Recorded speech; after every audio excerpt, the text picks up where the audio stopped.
Hello, I'm Roz Haynes with Alabaster Ministries. We are a not-for-profit registered organization in the United States. I work in Africa with elderly there. I grew up there, moved over here, and then continued with my work in Malawi, which is in central southern region of Africa. It's a very small country, very poor country. It's listed in the UN as being one of the top 5 poorest countries in the world. We, about 11 years ago, found out that there were elderly people who were literally starving to death. The government does not have any projects to take care of their elderly. There's no such thing as Social Security. There's no such thing as Medicare or Medicaid. So if elderly get sick, they die. There's nobody to take care of them. At one stage, culturally, their children or their grandchildren took care of them, but because of the STDs, HIV, AIDS, and various other diseases, many of these elderly have lost their children and are in actual fact trying to take care of their grandchildren. We came across this situation. I now have 400 of these old people that we feed, clothe, and we build houses for.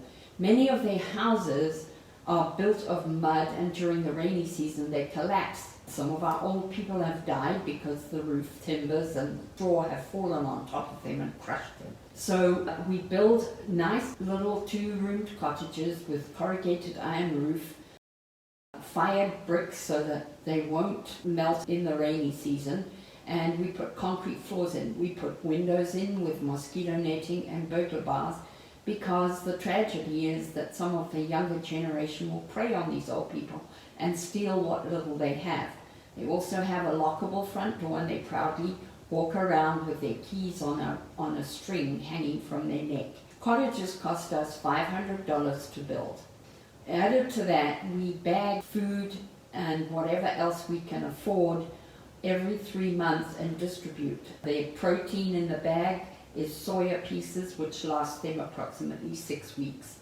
We also give them 2,000 kwacha, which is the equivalent of $5 or $6 for their staple food, which is corn, because it's cheaper for them to buy it in the rural areas than it is for us to buy it in the cities.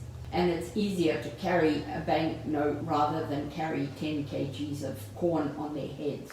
We also give them cooking oil, tea, sugar, salt, Vaseline, because their skin gets very dry. We give them candles and matches and a number of other things, and then we will often include shirts and blouses and skirts for the old ladies. Sometimes I buy up stuff here in the States like toothbrushes and toothpaste and take it out with me. So one of these bags costs us approximately $15 to put together. And if we had more money, we would be able to distribute more often.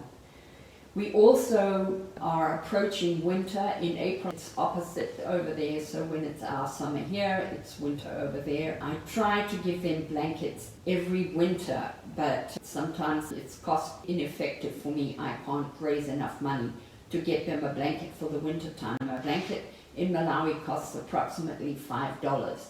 But I'm wanting to get 400 blankets when I go now so that we can distribute one for each of them.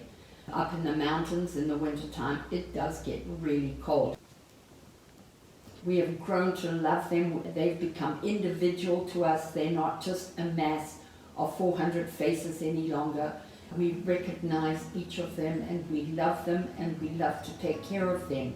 It would be wonderful to have some more help so that we can do a better job than we're doing at the moment. They are wonderful people. They've realized that they have not been cast aside anymore, because when I met them, that's how they felt, that they were worthless, that nobody cared for them. They were simply existing. Now their lives are worthwhile. It's wonderful to do what I do. I enjoy it. I would so encourage you to be a part of it.